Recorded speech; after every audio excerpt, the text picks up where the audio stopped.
It's called The View? It's called The View. It's not called The Facts. Yeah, but isn't it interesting that it's called, I mean, I don't think they meant this when Barbara Walters invented it a long time ago, but it's The View. Well, that's the problem in America. There is one view, right, and one that's clearly true opinion, and everybody else can go sit in the corner. That's correct. Sunny Hostin never stops ripping on the cops. View co-host Sunny Hostin says she introduced her son to the police ahead of time so they don't harass him for jogging in her all-white neighborhood. On The View, the morning began like countless others. Hosts gathered around the table, eager smiles and bright studio lights filling the room, until a sudden on-air meltdown stole the show. Sunny Hostin stepped forward with a confident message she seemed sure the audience would welcome, but the moment shifted fast when two unexpected voices pushed back with remarkable force. Greg Gutfeld struck first, calm and relaxed, almost as if he had been waiting for the moment, and then Bill Maher followed, steady and sharp as he unraveled each of her arguments. Their quick humor, clear reasoning, and perfect timing didn't just challenge her, they transformed the entire segment into a surprising lesson in how easily a polished TV moment can be taken apart. You use the term because historically, as you know, because I think you're quite brilliant, that woke is a word used by the Black community to note that we must be aware of social injustices. But words and migrate. So why is that a bad thing? It's not a bad thing, and originally that was absolutely a great thing. Alert to injustice, who's not for that? But words do migrate. Now, I'll use any term you want. Okay. Because maybe that is a word that's triggering, and so let's not use that word. I don't know, want to call it the super far left? Okay, so there is Bill just laying out something true. You can see the way Sunny Hostin, the way she's touching her above her eye, and she can't even look at him as she's talking to him because she's an activist, not a journalist or whatever it is that she purports. The moment grew tougher when it became clear that Sunny hadn't expected any of it. Her eyes flickered between surprise and worry as she stopped speaking mid-sentence, wearing the unmistakable look of someone whose entire plan had just been knocked off track on live television.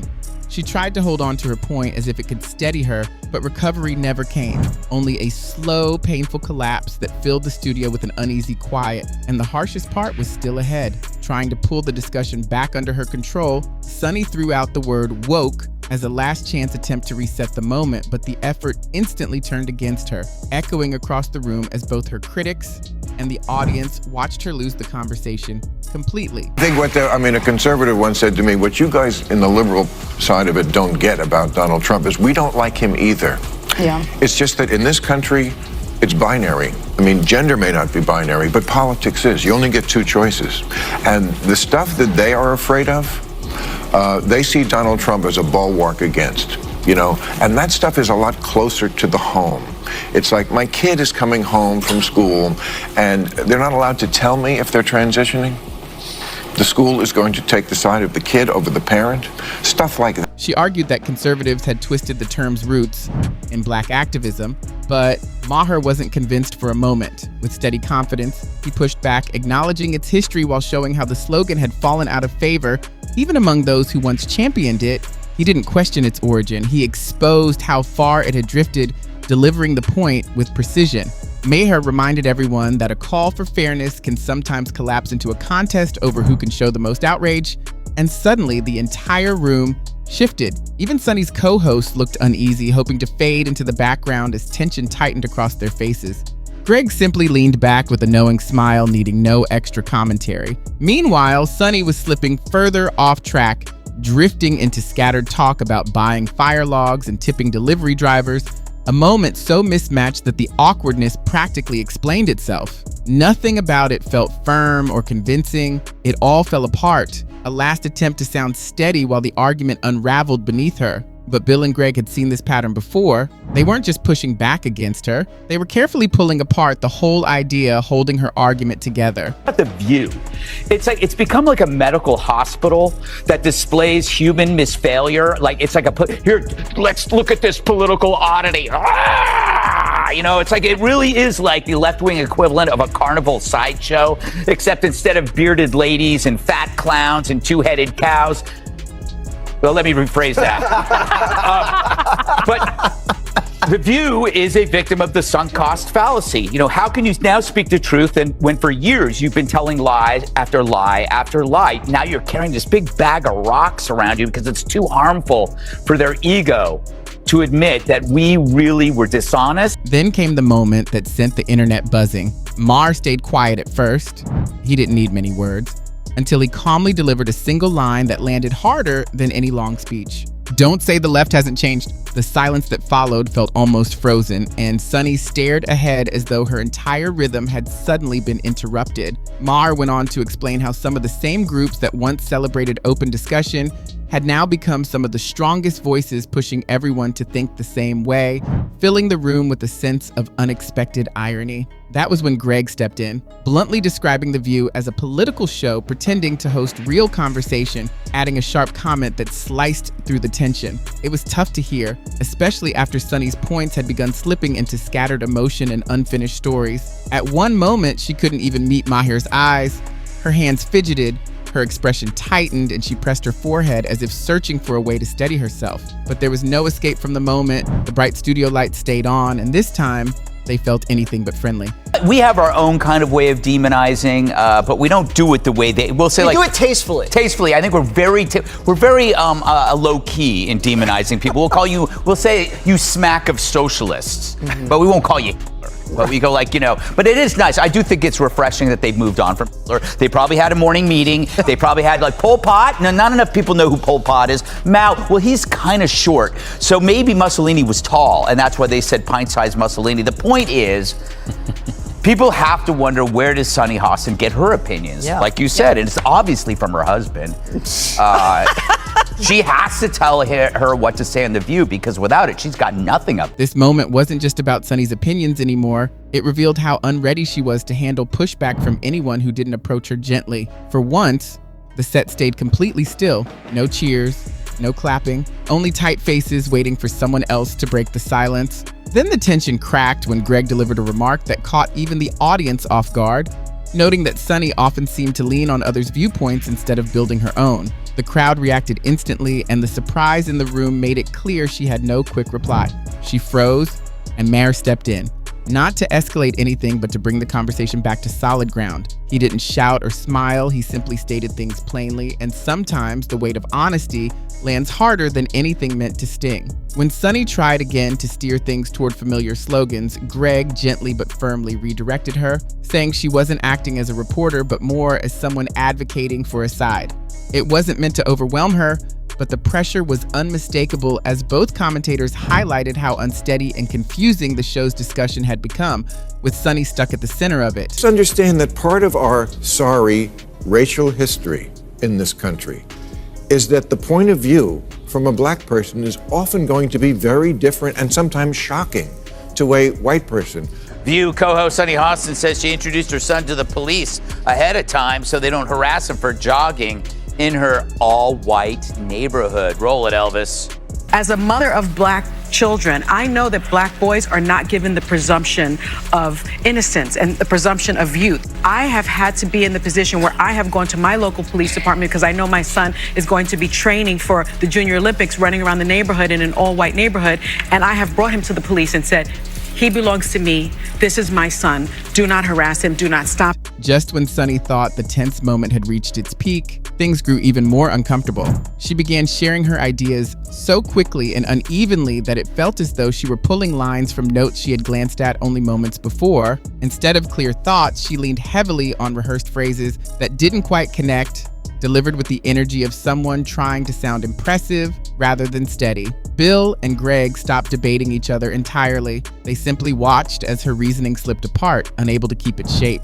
The contrast became clear almost instantly. Sunny tried using bold buzzwords, hoping the audience would cheer, but the reaction never came. Her points bounced from everyday stories to big social issues to random details, all without landing anywhere meaningful. It didn't feel like commentary anymore. It felt scattered, powered by confidence alone. Bill looked at her with a calm, almost gentle expression, like a teacher watching a student struggle through a presentation, while Greg didn't need to say a word. A simple look from him only made Sunny appear more frustrated with herself. Then she delivered a line that made the room fall silent. She suggested that being able to stay calm during tough conversations was a privilege, implying that composure meant someone was too comfortable to understand real problems. The logic was so confusing that it stunned everyone, but Bill remained steady and answered with one clear, measured comment. Don't tell me the left Or maybe the super far right. Well, he's talking about the left. Well, then Okay, but we talked about that. I mean, I think we agree about the danger of the super far right, and I can't say it enough. I think they're the bigger threat. But don't tell me that the left hasn't changed. She is feeling guilty about being a successful black lady who lives with white people, so she has to play. Hold on. Yeah. Successful slave-owning black woman. Get it right. Yeah, slave owned. Her ancestors owned slaves. So she has to play up this like I am a target of oppression, so she can remain on a credentialed level with other black.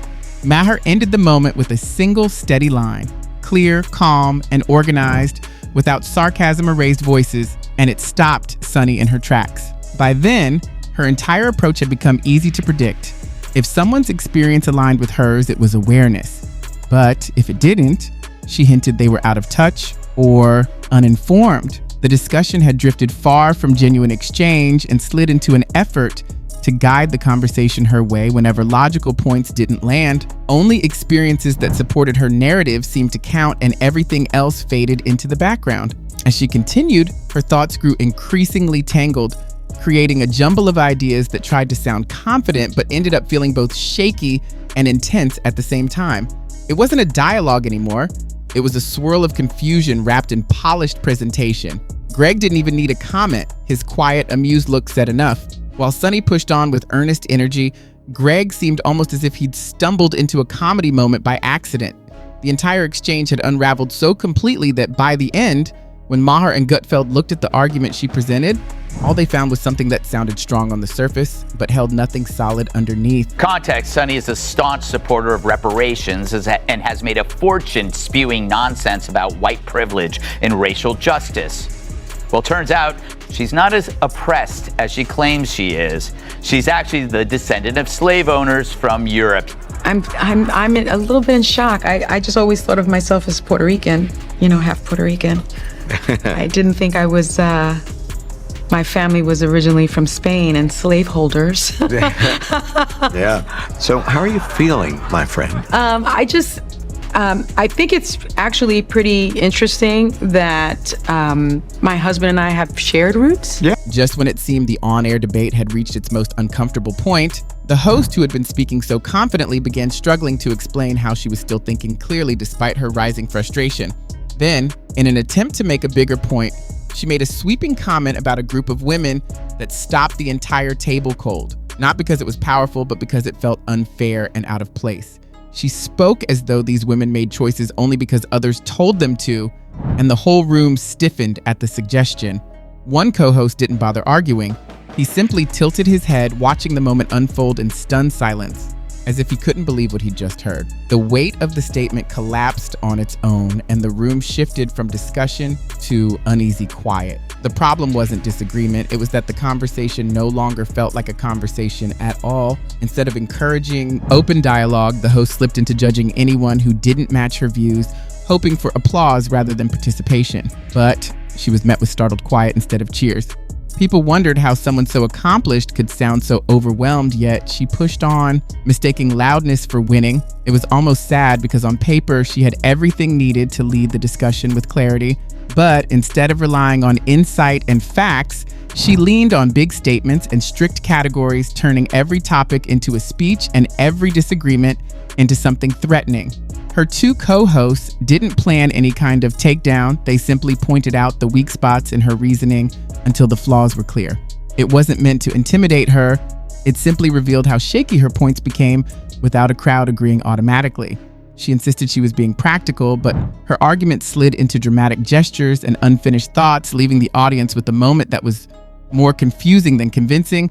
You could almost see Maher holding back a sigh as Greg let out a quiet laugh, not attacking, but simply keeping the conversation from falling apart. Meanwhile, Sunny sat with her arms crossed and chin raised, convinced she was winning, but by now it was clear she wasn't defending ideas and there was no applause to validate her. She kept trying to command acceptance, but it never came. Greg stopped speaking altogether, letting her fill the air with long, catchphrase-heavy statements that felt more like a stage talk than a discussion.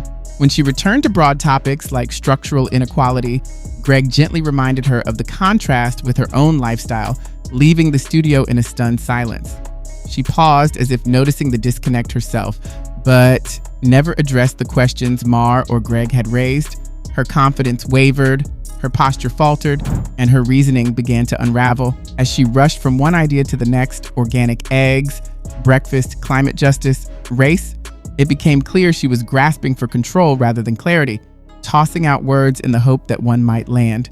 Greg and Maher remained calm, occasionally chuckling, never flustered, while she spun increasingly erratic metaphors comparing grocery costs to social systems. Her delivery sounded less like reporting and more like a motivational podcast, and one raised eyebrow from Greg immediately punctured the illusion. In that instant, the performance crumbled.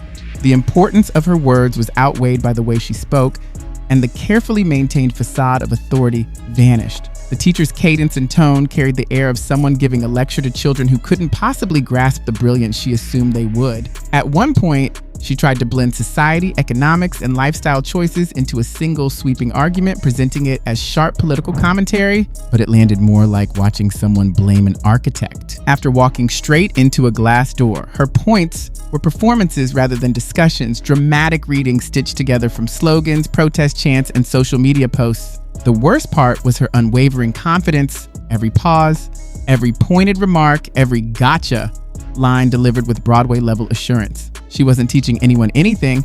She was burying herself under her own performance. Maher noticed immediately and said nothing, watching with patience. When he finally spoke, asking the simple, direct question, how can someone claim to be open-minded while dismissing anyone who thinks differently? The table went silent. The question cut to the heart of the matter, leaving no room for spin or deflection. Sunny, oblivious, continued folding her arms and raising her voice, expecting applause that never came. Her arguments, tied together by emotion, coated in self-righteousness, and fused to her ego, had begun to unravel. As she flitted between topics, organic eggs, breakfast, climate justice, structural inequality, her words felt like a spiral of contradictions disguised as insight. Gutfeld and Maher didn't attack her, they merely highlighted the gaps, letting the truth reveal itself.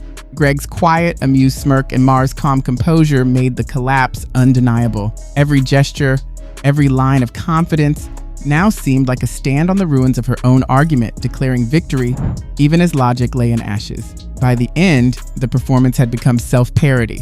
Sunny remained convinced she was the moral compass, demanding tolerance while stifling criticism and preaching empathy without practicing it. The silence said it all. No applause, no nods, just exposure. In that quiet, the truth became the loudest voice, leaving the audience to witness a show that had turned from debate into spectacle.